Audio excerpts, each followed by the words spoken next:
ಎಷ್ಟು ಎಕರೆ ಬೇಕಾಗುತ್ತೆ ಸರ್ ಪರಿಹಾರಕ್ಕೆ?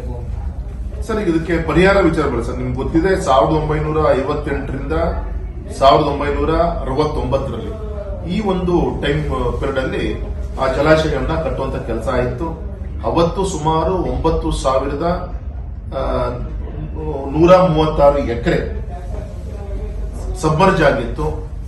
ಅದಕ್ಕೆ ಆಲ್ಟರ್ನೇಟಿವ್ ಆಗಿ ಅರಣ್ಯದಲ್ಲಿ ಪ್ರಾಣಿಗಳಂತೆ ನಮ್ಮ ರೈತರನ್ನ ಕರ್ಕೊಂಡು ಹೋಗಿ ಬಿಟ್ಟು ಅಲ್ಲಿ ಅವರಿಗೆ ವ್ಯವಸಾಯವನ್ನ ಬೇಸಾಯವನ್ನ ಮಾಡುವಂತ ಅವಕಾಶ ಕೊಟ್ಟಿತ್ತು. ಆದರೆ ಸಮಸ್ಯೆ ಏನಾಗಿದೆ ಅಂದ್ರೆ ಅವತ್ತಿಂದ ಈಗಿನೂ ಕೂಡ ಅವರಿಗೆ ಪಟ್ಟ ಅಂತ ಏನ್ ಹೇಳ್ತಾರೆ, ರೈಟ್ಸ್ ಅಂತ ಏನ್ ಹೇಳ್ತಾರೆ, ಅದನ್ನು ಕೂಡ ಕೊಡುವಂತ ಪ್ರಯತ್ನ ಇವತ್ತು ಆಗಿಲ್ಲ. ಮತ್ತೆ ಇದನ್ನ ತಪ್ಪೇನಾಗಿದೆ ಅಂದ್ರೆ ಪಾಪ ಇಷ್ಟು ವರ್ಷದಿಂದ ಬರ್ತಿರುವಂತ ರೈತರಿಗೆ ಸಂಬಂಧಪಟ್ಟಂತ ಸಬ್ಸಿಡಿ ಇರ್ಬೋದು, ಕೇಂದ್ರ ಸರ್ಕಾರದ ಯೋಜನೆಗಳಿರ್ಬೋದು, ರಾಜ್ಯ ಸರ್ಕಾರದ ಯೋಜನೆಗಳಿರ್ಬೋದು, ಯಾವುದು ಕೂಡ ನಮ್ಮ ರೈತರಿಗೆ, ಈ ಭಾಗದ ರೈತರಿಗೆ ನಾಳೆ ಇನ್ಶೂರೆನ್ಸ್ ಕ್ರಾಪ್ ಏನಾದರೂ ಬೆಳೆ ಹಾಳಾದ್ರೆ ಇನ್ಶೂರೆನ್ಸ್ ಸಿಗ್ತಾ ಇಲ್ಲ ಅವ್ರು ಯಾರಿಗೂ ಕೂಡ. ಈ ರೀತಿ ಈ ಒಂದು 2-3 ಸಾವಿರ ಕುಟುಂಬ ಕಣ್ಣೀರು ಕೈ ತೊಳಿತಾ ಇದೆ.